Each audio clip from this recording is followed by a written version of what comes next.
You really are special, but not in the way they told you you are. I'm sorry you were misled. I'm sorry that they lied to you. And they told you that you're special because you got straight A's, and you're special because you looked really pretty in the pictures, and you're special because you made the touchdown, and you're special because you pleased some authority. They programmed us to think that we're special because of some dumb-ass rubrics of what special is. Now, you achieved some stuff, and I'm not trying to put that down. But your specialness is rooted from a much deeper place. I'm Mellissa Seaman. I was a Stanford-educated lawyer before I had a big intuitive awakening and became an energy healer and a seer and a guide for people with the kind of woo that I never thought was real previously until it happened to me. And my specialty changed radically with that life change. I thought my specialty was teaching improvisation. I thought my specialty was preparing cases for trial and processing depositions and evidence and telling stories through trial briefs. I thought my specialty was speaking in the way that I'd been trained as a high school debate person. I thought my specialty was drawing and playing guitar in ways that I could play at church and sing folk songs. And these were all beautiful gifts and talents, and I don't mean to put them down, but the question really isn't, what did I learn to do well? And the question for both you and me is, what have I been intrinsically since the day I was born? What has been my special energy, my unique effect on people just from being around them? What has been my gift to everyone in my life, even when I wasn't trying to be a gift? That's a little more subtle, I know. But honestly, I've spent the last couple of decades tracking those types of gifts, and that's why I created the Soul Gift Quiz. That's why I've been tracking the 4 different types of intuitive genius, because I work with leaders. I work with really creative, unique people who are bringing something special to the world, truly. And these tend to be people who, like me, were overly educated and overly lauded and overly labeled. Something beautiful happens, I think, in midlife for most of us, where we look at all the things that we have been trained to be and all the things that we have been rewarded for being, and we say, so what? So what? That I was school valedictorian, so what? So what that I went to Stanford? So what? So what? So what that I traveled internationally teaching and performing improv? But so what? So what? Where is that now? What is happening now? What am I emanating now? Because that happened. But what's true now? So this identity crisis that comes around again in your life, and does come at midlife for many of us, especially those of us who have the joy of menopause, we have an identity crisis. Or if you retire, you sell your company, you have an identity crisis. Why? Because you realize that all those past things that were supposed to make you special didn't. That those weren't even a shade of the true light that you emanate in every moment.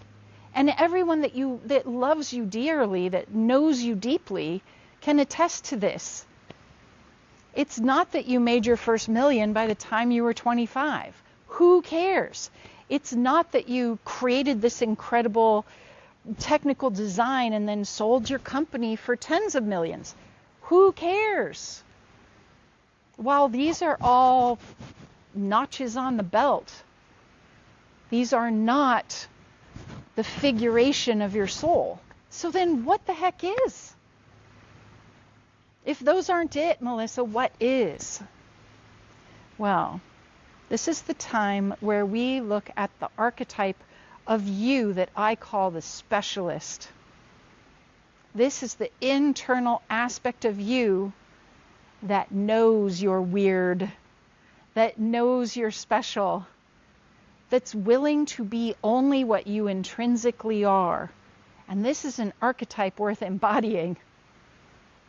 In an age where the robots are copying everything and passing themselves off as humans, it's more important than ever for you to touch into not just what makes you human, because being born and breathing makes you human, but what makes you superhuman.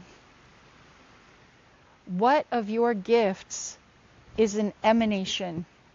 What of your gifts never leaves you? No matter what job you take or what relationship you're in. What's your juju? That's your true identity. And yeah, the soul gift quiz at SOUL giftquiz.com. You can go take that and you'll get a big hint as to what is your core emanation. What is the emanation you've had, not just personality-wise, but deeper than that. Maybe even before this lifetime. So I've come to believe that. After working with tens of thousands of people in this system, it seems to be true. And as you tap into your specialist, here are some ways that you can discern what is that inherent specialty that you have. I'll tell you one thing. The people closest to you, the people who love you, probably see it more clearly than you do.